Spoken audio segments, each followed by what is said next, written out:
Et 20 heures après une longue journée de confinement, je me décide d'aller prendre l'air malgré une heure tardive. En sortant, je me dis, je vais me chercher un petit pain à frites. Et sur le chemin, je rencontre une connaissance. Je lui dis, quoi de neuf? Il me répond, que du vieux. Ma femme est fatiguée avec le confinement et elle m'a dit d'aller faire un tour sans s'inquiéter. Elle paierait éventuellement la menthe. Et je lui dis, ben, je suis pressé, excuse-moi, mais à la prochaine. Et je voulais aller à Basic Frites, mais tout compte fait, je me dis, je vais aller chez Retour vers la friture. Et là, quand je rentre, je vois tout le personnel qui porte un masque de Michael J. Fox. Un marketing pour attirer la clientèle, vu la crise. Je me suis dit, heureusement que je suis pas allé à la baraque à frites, j'aurais vu Obama. Soudain, un facteur, il rentre déposer le courrier. Il dit avec le confinement, il y a trop de chiens.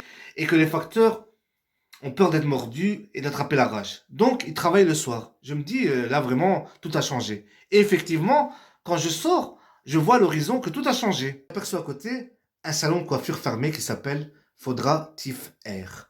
Un petit magasin du nom Shop un instant était à côté. J'y rentre pour prendre à boire, c'est moins cher, et le vendeur me dit, il est nouveau, qu'il ouvre de 17h12 à 20h. Je lui dis, pourquoi 17h12?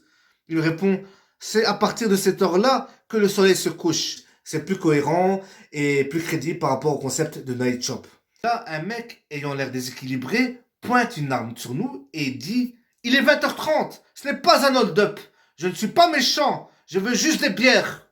Très vite, le vendeur lui donne une caisse de Corona et de mort subite. Un flic rentre aussitôt, il regarde le voleur cagoulé et lui dit, t'as de la chance, je suis pas de service.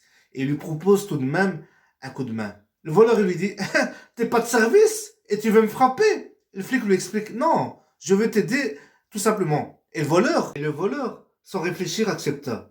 Il ne savait pas qu'il allait prendre sa plaque d'immatriculation. Une fois les caisses dans la caisse, le flic lui dit, t'auras une petite invitation à l'hôtel de police, histoire de pas trop rester à la maison. Et là, le voleur lui fait un sourire et s'en va. Il prit la fuite à bord d'un taxi, croyant halluciner. Et le taximan commença à raconter sa vie. Je lui dis, mais la radio. Il me répond, je suis pas Uber, hein. Il accéléra, énervé, et là, un flash spécial déclenché par un radar illumina mon esprit par les infos de 21h. La nouvelle était, une foule en délire s'échappait d'un asile revendiquant le retour à la maison en promettant qu'ils n'allaient plus se plaindre et relativiser. Et qu'ils accepteront les pâtes Panzani, car il y a les mêmes à la maison.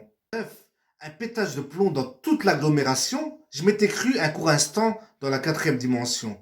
Sauf que là, ce n'était vraiment pas une fiction.